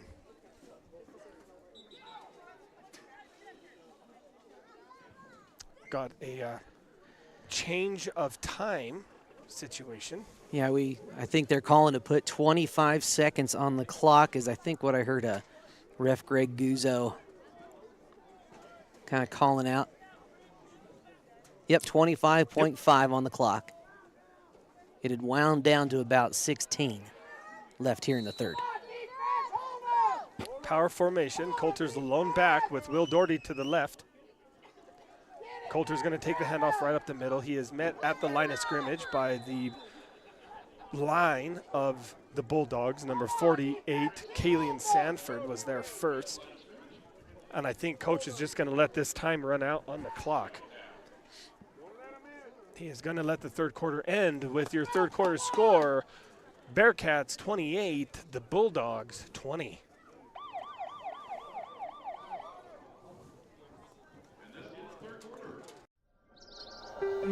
Trinidad State College is a great place to go to school because we have a small college community where you will feel like you belong.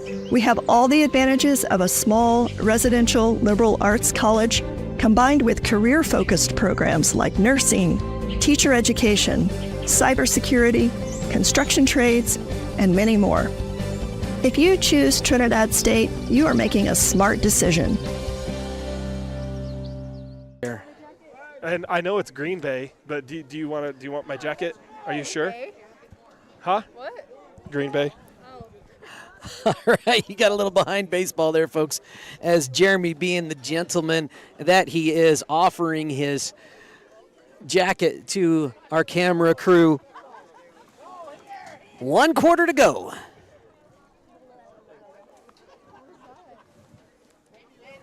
I wish somebody would offer me to wear a Packer jacket.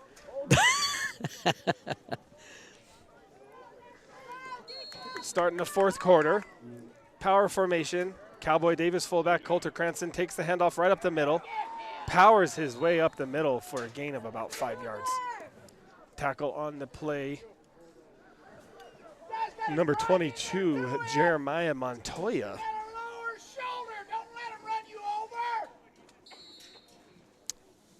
if you caught that, but that fan was absolutely right. Defense, you gotta lower shoulder and hit them. Fan's getting a bit unsettled here. Great game so far, though. Not the touchdowns that I predicted, though.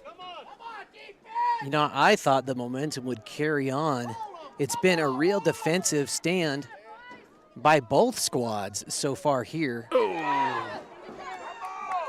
Coulter takes the pitch and wasn't able to quite get his hands on it. I think he was looking to see where he was going to go before he was able to secure it. Was able to recover the fumble. Did lose about the yardage from the previous play, so it's going to bring up a 4th and long. 4th and about, let's see, 17. They got to get down to the 7-yard line for a first down. So it's 4th down. What do you think, Brad? I think Will can kick it from here, don't you? Well, it'd be fun. You know, in six-man football, field goals count for 4 points. You just don't see them very often. Coulter takes the pass or pitch deep. He's going to take it up the sideline. He gets the first down, and he steps out of bounds on what would. Oh, excuse me. That was a touchdown. Touchdown number 5 for Coulter Cranston. Excuse me. I thought he stepped out of bounds. Nope, just another Coulter Cranston touchdown. We have our first 2-score lead of the contest by either team. Now Will's in to kick. Great block off the edge by Coulter. Gives Will just enough time to kick that extra point. It's up. It's good. And your score is 36-20. All right, going to take just a minute here, folks, and want to remind you of that really cool auction at 4D Auction Services coming on November 3rd. It's the Lansar Barron Estate auction. He was a lifelong collector of some pretty amazing firearms. Oh, excuse me there. Pretty amazing firearms. You can go to 4dauctionsservices.highbid.com to see the complete selection of ammunition and firearms available to bid on. That bid opens, I'm not sure if it opens or closes on November 3rd. You're going to want to check it out on the website just to make sure you don't miss it. Big shout out to Ryan and Penny Brown of Folsom, New Mexico, the owner-operators of 4D Auction Services. They've been supporters of the Saddle Rock Sports Network from the very get-go, so really thankful for their long-term support. Change of returners here. Brett Kendall is actually back deep to receive the kick from Blake, and he is not going to let Brett get his hands on the ball. Actually, he fumbles it. He was looking. I saw the play in his eyes. He was going to pick that ball up, and he was actually going to throw it to the right side where he had Jairo Dominguez waiting for him. They're trying to create every big play that they can. And right when he went to throw it, the ball just slipped out of his hands. All he could do was recover it at that point. You saw it right there, looking to make something happen. You know, just a minor miscue. I had a feeling when they changed returners that they might be up to something. Trying to create every bit of momentum that they can muster. Brett Kendall back deep as the quarterback. Takes the pitch, looking to pass, being contained. Has Jairo Dominguez on the right side. He takes the hit, or takes the pass. He's sprung free. He has one man to beat. Stiff arms. He's at the 20. He's at the 10. There is a touchdown, but there is a penalty on the play, and it's going to be a blindside block, I do believe. Yeah, the hometown crowd not happy about that. I wouldn't be happy about that too. Disappointing. Tremendous play. Don't take anything away from that, from Jairo Dominguez and that fantastic run. But as a defender, you have to have that self-control, especially away from the play, not impactful on the play at all. I don't know how many of those the Bearcats have had in their day. How many? Oh. And I remember talking to my son who graduated for the Bearcats last year. He said that was always so demoralizing when you're expecting to hear cheers from the crowd and you got to walk that magnificent touchdown run all the way back, and you end up losing yardage. Just when you think you had the momentum shift, it takes the wind out of the sails once again. And not only was that about a 60-yard play, he actually ran across the field too. So that 60-yard play was actually more like probably closer to an 80-yard play. Yeah, don't count them out though. That we know they've got explosive weapons here. Absolutely. So Brett Kendall's looking to pass. He has Gabe Sintas across the middle. Falls just incomplete. The pass was just in front of him. He did get one hand on the play, was not able to corral it. It's going to bring up second down.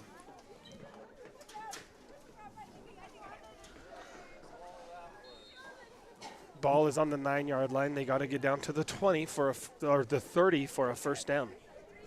Second down for the Bulldogs. That's a terrible call, ref, in case you didn't know it. Fans are still not happy about that call.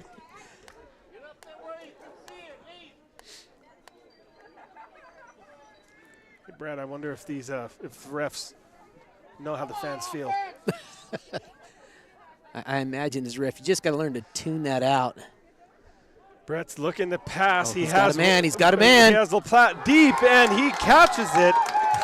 That is going to be a first down. Massive play. That was about a 40-yard play altogether. And Ralston with a great concentration to go up and come down with that ball with Coulter Cranston. And what I thought was excellent coverage. Just a better catch. And a great throw by the quarterback, trusting his receiver, putting it out there, just sending it. Absolutely. Brett couldn't have thrown that ball better.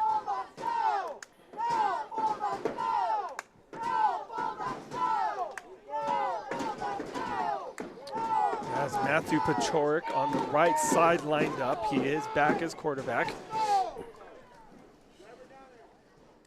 Takes the pitch. Has Gabe Sintas across the middle, catches it. Pass completed for about 5 yards. Ball is on the 34-yard line of the Bearcats. You know, nice catch in traffic. Was that Sintas on the catch? That was. You know, that takes concentration. You know, you catch it right in the middle of the field. You know you're going to get hit. You know you're going down, but you still get it done anyway. Good heads-up play by Sintas. Excellent, excellent play. Matthew Pachorik on the left side of the formation now as receiver. Kendall's the quarterback. Pachorik motions across. Brett's going to take the pitch, and he's just going to take it up the left side. He has some daylight, and he is going to score. That's going to be a touchdown for Brett Kendall. 30-yard run.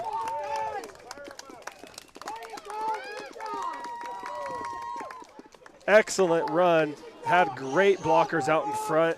And Brett with the excellent vision as a runner to see the hole and the explosiveness to hit that hole and be gone.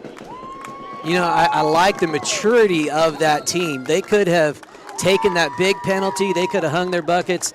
But no, they stayed in that drive. They kept pushing, converted what was a horrible situation into a touchdown drive. Hats off to the Bulldogs on that one. Kick is blocked. Extra point is blocked. To your point, Brad, not only did they overcome that situation, that is not the first and long situation that they have gone from, that they have converted. They have shows you how explosive this offense can be. Absolutely. As we get ready, take a little, not quite timeout. We're going to keep it here one more time. Put those upcoming schedule right there on your screen. We got a lot happening next week. Holly at Kim Branson on either the 30th or 31st. That game likely going to get rescheduled in my mind to the 30th. Just waiting on a couple confirmations there. Friday, November 1st, Honey is going to Walsenburg for their last regular season game of the season. We'll have it for you. And then Saturday, November 2nd, Cheyenne Wells is traveling to Branson, the #1 team in the state, going down to take on the Bearcats in the Deep South. And Roy Mascaro at Des Moines. Potential playoff implications for those teams as well. Coulter Cranston is back deep to receive the kick. We'll see if they kick it short or if they kick it deep. This kid also kicked it out of the stadium just not too long ago, so we'll see what they do here. They are going to squib it. They pooch it just enough. Cooper with the dangerous catch on the play. Excellent, excellent play by Cooper to corral that because Kendall was well within range that he could have got his hands on that too. So heads up play by him. Pretty good squib kick. You know, that's always a challenging thing in six-man. You know, same rules apply. Ball has to travel 10 yards before the kicking team can get on it. Kicking is a weapon if you have one. Absolutely. Ball's right on midfield. Branson back in this power formation with Coulter and Cowboy. Gonna hand it off to Cowboy right up the middle. He's gonna be met by Jairo Dominguez, but not until he gained about 7 yards on the play. It'll be second down. Ball is on the 38-yard line. 6 minutes to go in this fourth quarter. 10-point game. I formation. They're just going to let the clock tick as much as they can, playing the ball possession game. Hand off to Cowboy right up the middle. He is met by Ralston, squeezes free. He is still going. He is being pushed by his team again, and they get him almost close to a first down. Once again, just keeping those legs turning, not giving the refs a reason to blow their whistle, showing just enough forward motion that they're not going to blow that. And the awareness of the Bearcat offense to see that and push him. Excellent play. Third down and about 1 yard. I formation, Cowboy and Coulter in the backfield. They are letting the time tick off. There's nothing wrong. They are trying to extend a play, each play, to the very last second to run as much time off on the clock as possible. Under center. Takes the ball, hands it off to Coulter right up the middle. Lowers his shoulder, powers for the first down. Clock will stop until they set the chains, and then it will rerun. Fresh set of downs for the Bulldogs. I'd imagine they are not going to leave this formation. If it ain't broke, don't fix it.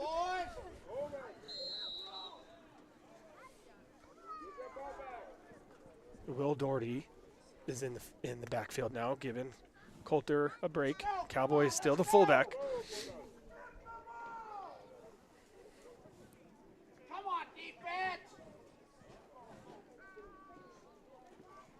Takes a snap. Will takes it right up the middle.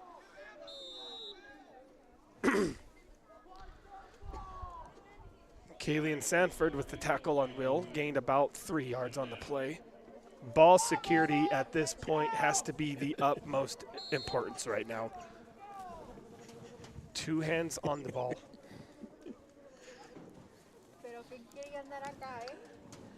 We have the shivering the shivering lip chorus happening from our camera crew.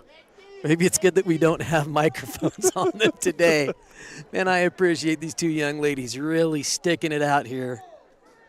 Definitely earning the paycheck. Coulter with the pitch. Goes up the right side. He's not quitting. Finally tackled on the play by number 25, Abraham Dominguez. Gained about another 5 yards on the play. Third down for the Bearcats.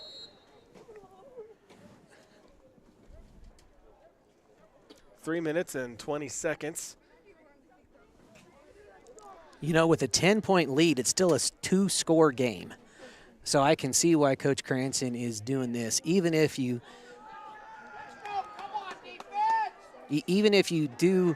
don't convert and they get a chance, they've only got 3 minutes on the clock to score twice. Ooh, that was a little short pass on the left side, completed for a first down. He was tackled out of bounds though, so that's going to stop the clock. First down for the Bearcats, and I believe it actually looks they dropped the side chains. Yes, that is a 1st and goal for the Bearcats. Ball is on the 9-yard line. Clock is stopped at 2:53. Will Doherty's in the backfield. Cooper Winter under center. Coulter Cranston is lined up off the line just on the right side. Miscommunication, fumbles a snap. Cooper was able to recover it. Little bit of a miscommunication on that play.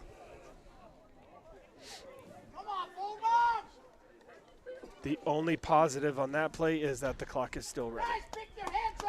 Well, and they recovered their fumble. Yes, so there's two. I take that back. There's two.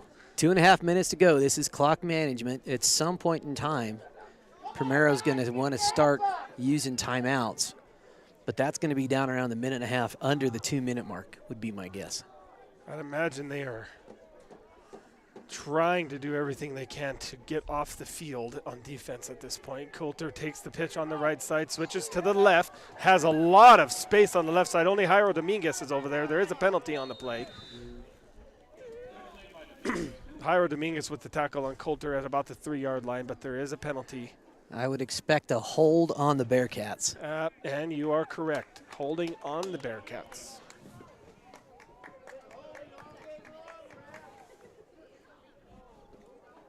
So that's going to remain second down, bump them back 10 yards from the spot of the foul. So that'll be 2nd and goal from about, they still haven't moved the ball yet, have they? Yes, they did. Oh, they did. Okay, so the ball now spotted at the, well, maybe the 13-yard line. Coulter Cranston in the backfield with Will lined up as the fullback. Clock is running. Coulter takes it. He's going up the left side again. Lowers his shoulder. Bumped out of bounds. Gained the penalty yardage back. It's going to 3rd and goal. Ball is being spotted on the 4-yard line. Folks, you'll see I don't have the, it says 3rd and 15. I didn't have the and goal set up. That's one thing I'll have to change before next week on our little new scoreboard there for you. Hey, if you like that new scoreboard, give us a like on this YouTube video. Let us know what you think. We're always trying to make it better for you at home, and did we get the job done? Oh, and Cowboy gets just to the edge. Speaking of getting the job done, able to break the plane. Primero's line there got the job done right there. Absolutely. You like that lead in? That's they teach that in Saddle Rock Sports Broadcasting School. I like that. I like that. Ball's on the 1-yard line, and I believe the Bulldogs have taken their timeout with 1:18 left. 4th down and 1. All right, we're going to keep it right here, folks. Let's head back to the playoff rankings. Let's say this game plays out and the Bearcats are able to hold on for the victory. You'll see they're sitting at 13 and Primero is at 10. They're not going to flip-flop 10 to 13. What I expect is going to happen, Branson might jump up to that 11 spot. Primero might bump down to, Branson might go up 1 spot from 13 to 12. Primero might drop 1 spot from 10 to 11. Just look at how close those numbers are there. And this late in the season, it's all about that math, and that math really doesn't change much. Again, both of these teams will go to the playoffs 2 weeks from now. The first round is that week of November 8th and 9th, I believe, is when the first one is set to go. Top 8 teams, according to that seeding index, will host. Both these teams likely to travel. We'll see if Branson can travel into the end zone on this play. Oh, well done. Well done. Cowboy takes it right up the middle. No signal yet, and it is a turnover on downs. He was not able to break the plane. Primero still in this. They are in it. They have 1:13. They're going to have to score twice. At a 10-point deficit, you're going to have to score onside kick it. But I tell you what, Primero has shown that they've got some explosive options here. I would imagine that they have probably several plays that they know they can run right here. They could not be further away from their end zone, though. That Ball is on the 2-yard line, that maybe ball the one. is sniffing the end zone right now. Brett Kendall's looking to pass. He's got a little bit of a window. Oop. He got a man up in the air, and he takes it. He takes off, and he goes out of bounds. Gets out of bounds. That was a smart thing to do. Good heads-up play, stops the clock. Your season is still alive. Well, the season's still going. They're going to play 2 weeks from now in the playoffs regardless. They have put together a solid season. If they lose this one, this is only their second loss of the year. And we still have one more week of football to play. Branson said to host Cheyenne Wells. What does that mean for the Bearcats going up against the #1 team? If they win, fantastic. If they lose, it doesn't affect their RPI or max preps very much at all. When you lose to a good team, it usually doesn't negatively affect your stats and your seeding. Gabe Sintas on the left, Pechorik down the middle, and pass was intended for Ralston LaPlatte. He does slip on the play. Ball's going to fall incomplete. You know, he slipped, but that was a little underthrown as well. You know, that looked to be about 2 yards in front of his feet, so maybe we're just getting a little tired. Yeah. It's cold. They're getting tired. Girls just dropped something. We're all losing feeling in our extremities. It's actually not that bad here, folks. It's probably about 50 degrees. Tell you what, if you happen to travel with the Bearcats to last year's Cheyenne Wells game, that was brutally just awful cold. Jairo Dominguez takes a pass on the right side and he is met immediately by Will Doherty and Coulter Cranston. That is going to be a first down. 47 seconds left, and the Bulldogs did take a timeout here. Fresh set of downs for the Bulldogs. Adjust that clock for you here in a little bit, folks. It's always an interesting challenge keeping that scoreboard clock centered in camera view. All right, we're just going to keep it right here, folks. Again, appreciate everything that you all have done. Let's go back and look at that playoff bracket. Again, there's a whole nother week to play. So let's say Branson holds on to win this. They're currently at number 13. Let's say they bump up one spot to number 12. They would travel potentially to Idalia, who's sitting at number 5. I don't expect a lot of movement in those top 6 seeding at this point. Let's say Primero drops to number 11. They would go play Grenada, currently seated at number 6. And again, there's still a lot to happen next week. So this is all conjecture. A lot of ball game left. A lot of ball game left. Brett Kendall takes the pitch on the right side. He's thrown it across his body to Gabe Sintas. Oh, he had a step on his man, but it was just a bit outside. Great effort, good throw. Sintas really laying it all on the line. You know, he had position on Gomez. Incomplete pass did stop the clock. 40 seconds left. Still a glimmer of hope, but they're going to have to really get something on this next one. Based on these play calls, you can really see that they understand the situation. They got to move the ball down the field. They got to score, and they got to do it fast. And if there's any team that can do it, it's this team, because they are the explosive play boys. We've seen him do it tonight already. Brett Kendall takes the ball, and he's going to dump it off to his fullback. They're still plugging along, and he does get out of bounds. You know, that was Dominguez. I enjoy watching him play. He is a fun young man to watch. He puts it all on the line every play. Plays with power and aggression. Right then he could have instantly chose to dive out of bounds, but he knew, hey, I'm going to get another 5, and then I'll head towards the out of bounds. Absolutely. I'm going to try to get a few more. 29 seconds left to go here in the game. Powerful run. Gabe Sintas has actually been subbed out of the game. Joseph Chavez is in the play. Brett Kendall's deep as quarterback. Takes the pitch to the right side. He's looking to run. Has some blockers ahead, and he has daylight and one man to beat. And Okoye Bartlett was able to tackle him. We'll see. Nope, they're signaling touchdown.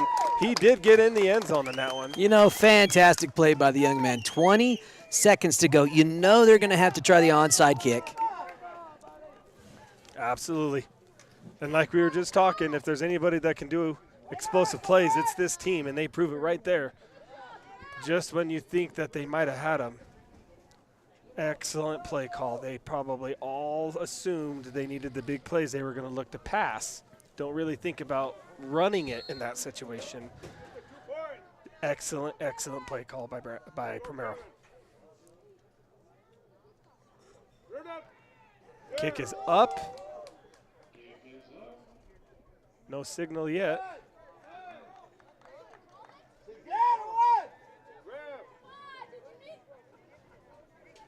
No, this is interesting. No signal yet.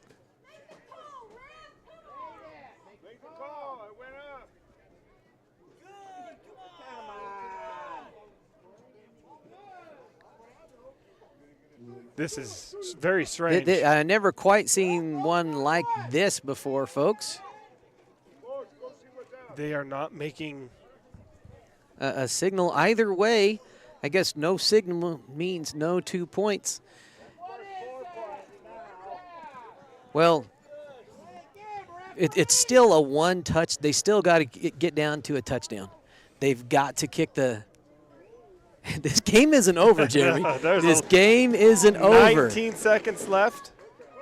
You know what's happening. You know what's coming. Know it's a little. Put your hands team out.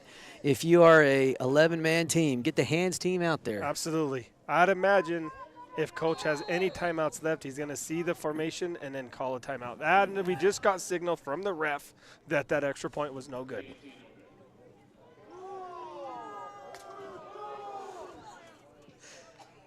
A minute and a half later. Yeah. that was a little bizarre. Which side's it going? You know, it's just dribbling one way. Was it touched, though? It did not go 10 yards, but a player might have touched it. We'll see. They are signaling Primero Bulldogs ball. That ball was touched by a Branson player and recovered by the Bulldogs. 19 seconds to go. 19 to go. Oh, my goodness. 19 seconds, 32 to 36, and the Bulldogs have the ball right at midfield. Wow, Branson must have had a hand or a foot or a pinky toe on that ball. And that was, they kicked that one, and it was the spinner, and those balls can be very hard to recover as they're spinning, and that's exactly what happened. Wasn't able to get his hands on it. It's getting loud in here now, folks. Brett Kendall's going up the left side. Slips a tackle. Will Doherty, and he is met for a gain of 1 yard. Timeout, Bulldogs. Now, second down. That might have been their final timeout. I think so. Jeremy, 12.4 seconds left on the clock. I believe that was their last one. I think they called a timeout when they were on defense on 4th down. One on the last drive, and then this one. I do believe that is 12 seconds, though. We've seen this team score in less, so I will not count any play over until I hear that whistle blow. All the momentum seems to have swung into Primero's favor. It's going to be a quick pass play or a run for a touchdown. You can't run the ball. You've got no timeouts. I agree. If you're going to throw the ball, you need to aim for the sidelines so you can stop the clock or throw it away if it's not there. Brett's going to take the ball. He's looking to pass. He has Gabe deep, and he is overthrown. David Gomez with the coverage. 6.9 seconds left, 3rd down. One more play. We knew they would likely go to the air. One play. Both of these teams headed to the playoffs. Both of these teams looking for the dub tonight. A lot of pride on both sides of that ball. Absolutely.